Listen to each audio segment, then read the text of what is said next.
Take a couple of good long, deep in and out breaths. Notice where you feel the breathing in the body. Because when we focus on the breath as a topic of meditation, that's what we're focusing on, not so much the air coming in and out through the nose, but the feeling of energy flowing through the body as you breathe in, as you breathe out. There are lots of different places where you can feel that, in the shoulders, in the torso, in the head.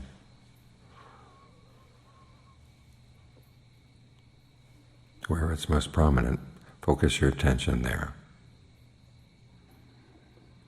Now watch it for a while. Try to be as steady as you can in observing the breath. And if long breathing feels good, keep it up. If it doesn't feel good, you can change. In fact, an important part of the meditation is learning how to adjust the breath to be in line with the needs of the body and in line with the needs of the mind. So you keep the two of them together. Sometimes calm breathing feels good for the body, but it gets boring for the mind. So you have to ask yourself what kind of breathing would keep you awake, keep you here, interested in the breath. Because after all, the breath is the energy of the body. If the energy flows well, it's going to be good for the body. If it doesn't flow well, it's not going to be good. So as you're training the mind, you're also helping the body. If your mind wanders off, just bring it right back. Wanders off again, bring it back again. Learn the skill of allowing thoughts to wander through the mind, but you don't pay attention to them. Think of your mind as being like a window with a screen. The thoughts come through like the breeze comes through the screen. The breeze doesn't get caught by the screen. It can go right through. And it doesn't disturb the screen. Try to keep your awareness right here. Because the breath is still there, even as the thoughts are coming and going. They don't destroy the breath. It's only when you get interested in them that they obscure the breath. So think of yourself as being outside of your thoughts. It's when you get into the thoughts that they carry you away. Be outside them. And they can come through, but they don't disturb you.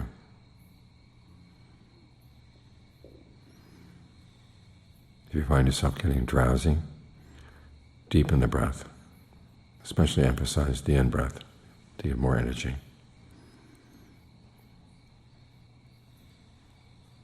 And you can make a survey of the whole body. This is especially important as the breath gets comfortable. And there is a tendency to focus on the comfort and forget about the breath, in which case you're going to drift off.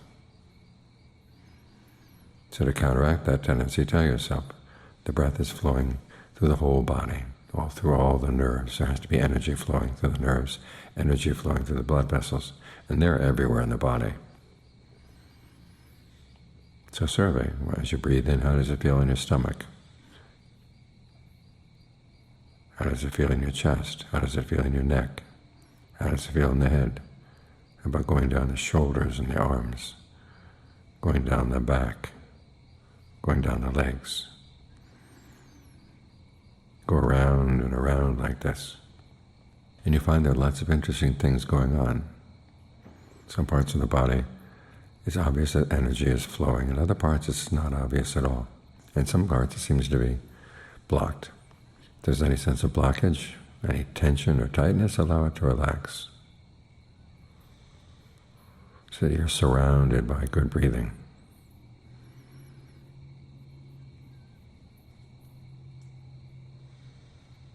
And see if you can maintain that state of being surrounded by good breath.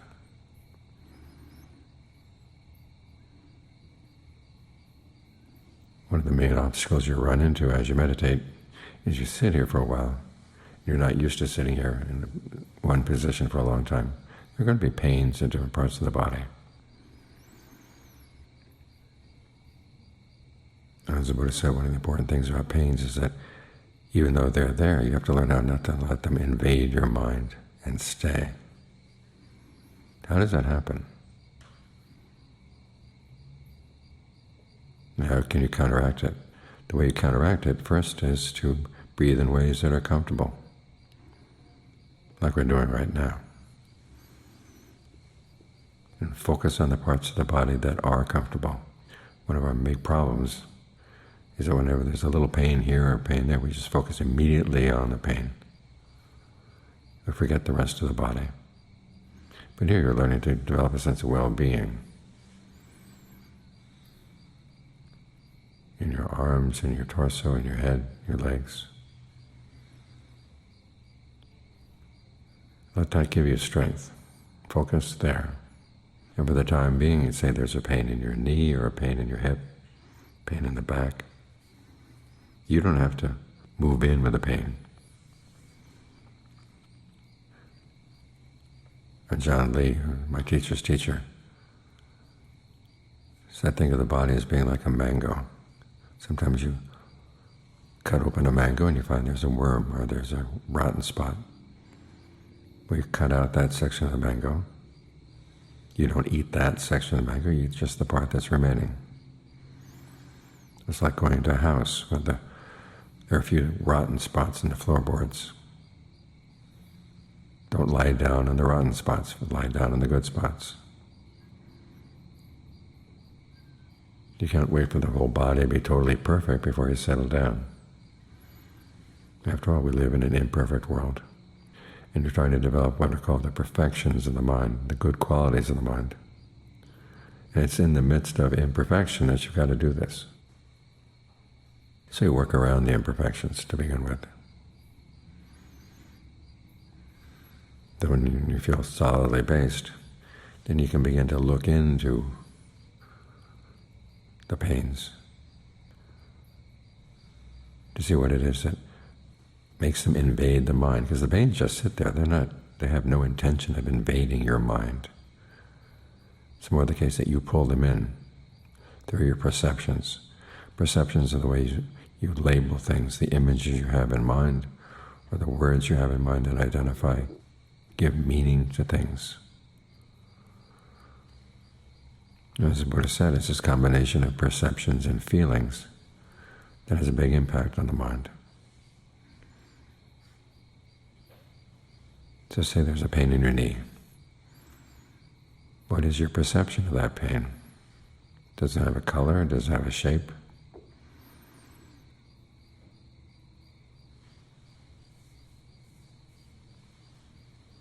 Is it the same thing as your knee? Sometimes there's a real feeling that that's the case. The pain seems to saturate the knee. But if you look really carefully at your sensation of the knee,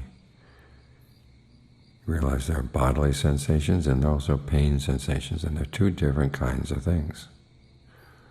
The bodily sensations are the solidity and the warmth or the coolness, the fact that there's a liquid flowing through there, the fact that there's energy flowing through there. And the pain is none of these things. The pain is that sharpness that's unpleasant.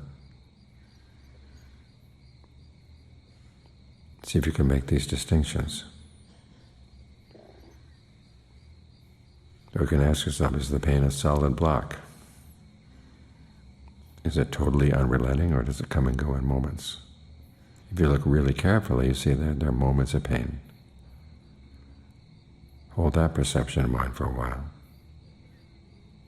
Not as solid as you thought. And when those moments come, are they coming at you or are they going away? The Buddha's image for feelings like this is the bubbles that appear on, say, a river when there's rain. They appear and disappear immediately. Then they appear again, disappear, and appear, and disappear. If you have the feeling they're coming at you, change the perception.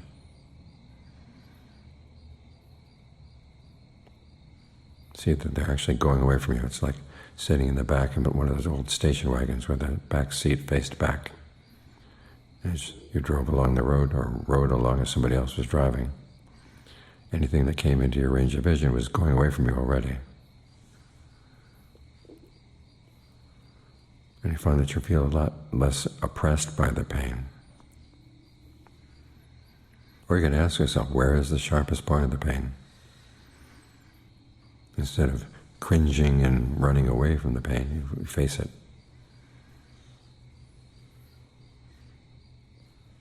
And as you try to chase down the sharpest point, you see that moves around.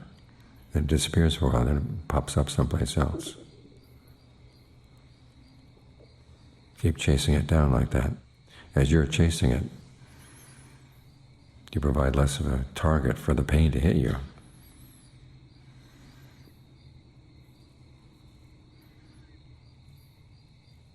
And you feel less suppressed by it. It doesn't invade your mind. There come points where it actually seems that the body and the pain separate out from each other. It's as if the pain is not actually in the body.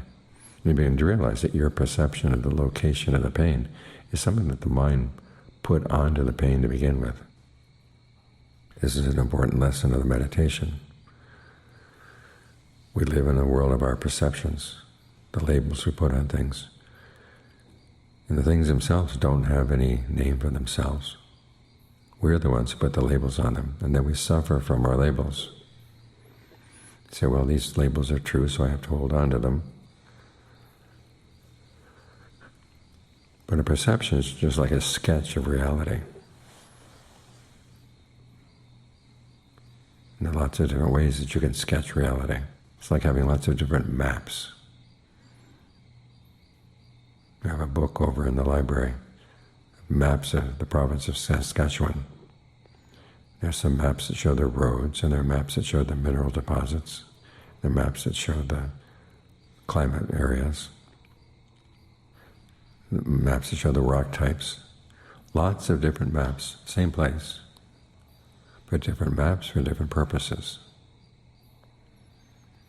And your perceptions are like a map or a series of maps. So what's your purpose? Why do you have to pin down the pain, saying that it's located here and there?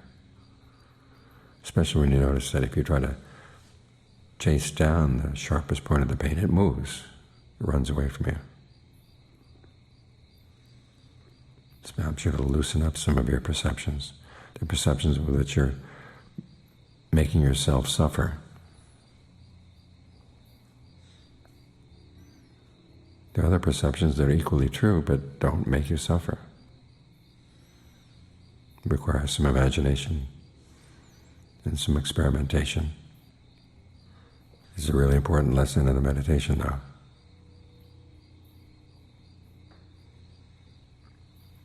We put together our experience in the present moment. All too often we put it together in a way that we're causing ourselves pain, stress, worry.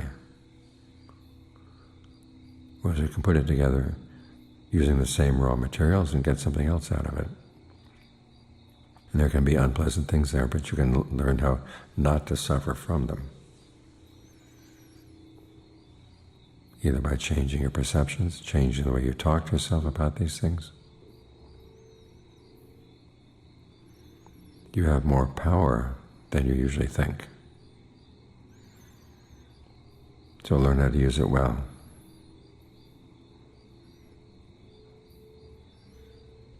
Because it can make a huge difference in your life.